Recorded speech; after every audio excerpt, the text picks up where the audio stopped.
Welcome to another video. Alright, so we have x cubed minus y cubed equals 61. Okay, so let's see how we can solve this. Okay,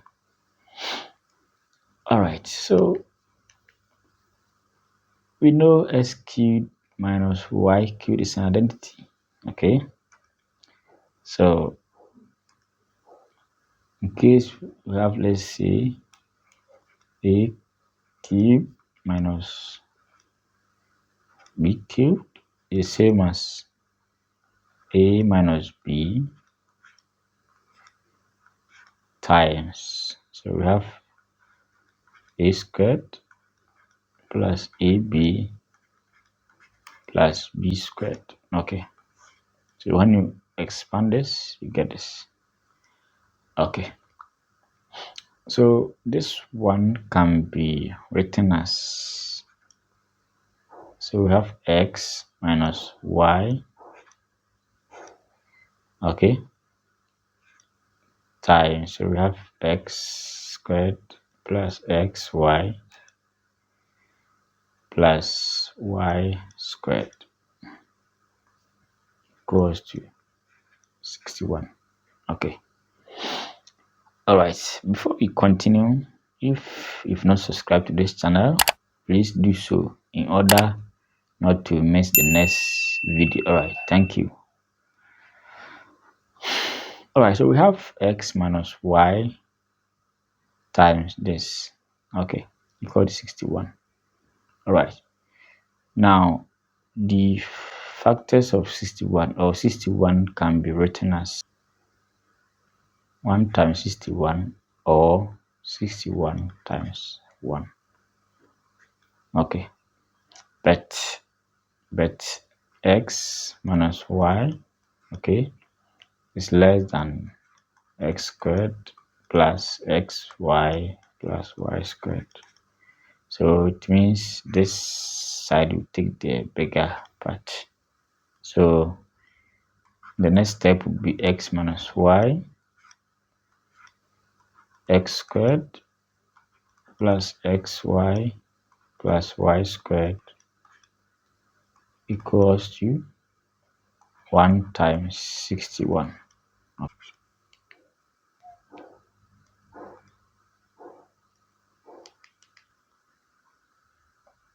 All right, so with this, we can say x minus y equals to 1, and x squared plus xy plus y squared equals to 61.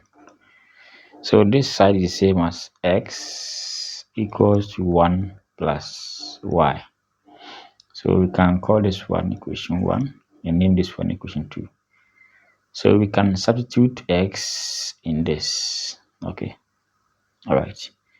So where you see x, you can put 1 plus y there. So we have x squared to be 1 plus y all squared plus x plus 1 plus y times y plus y squared equals to 61. Okay, so we have now 1 squared 1 plus 2y plus y squared. Yeah, that's the expansion. Plus, so let's expand this, y plus y squared plus y squared. Now let's bring the 61 in, equal to 0. Okay, so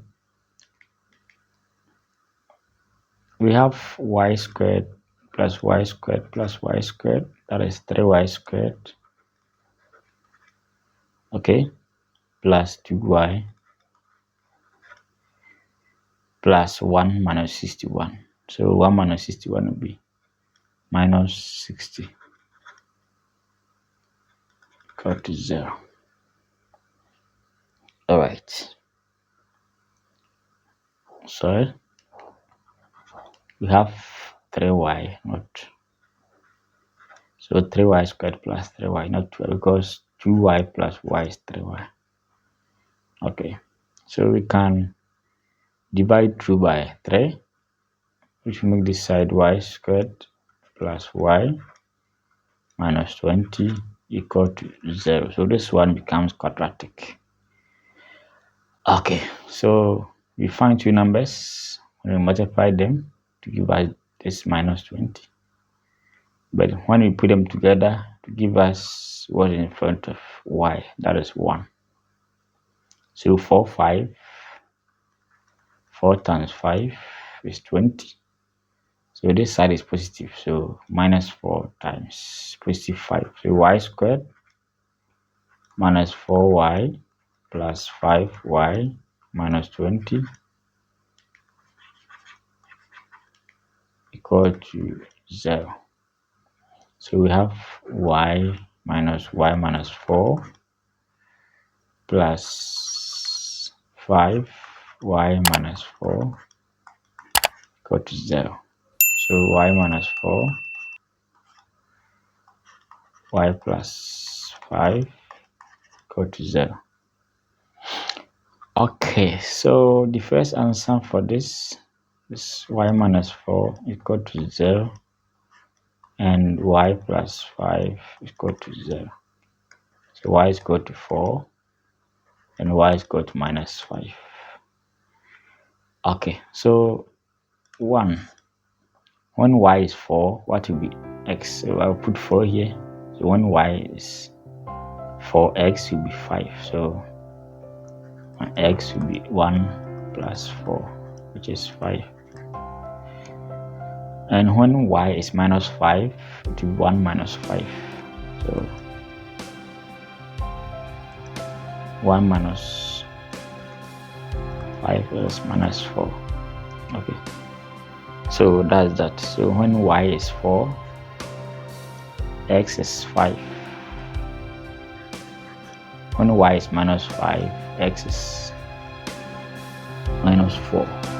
So that's the solution to this problem. Alright. Thanks for watching.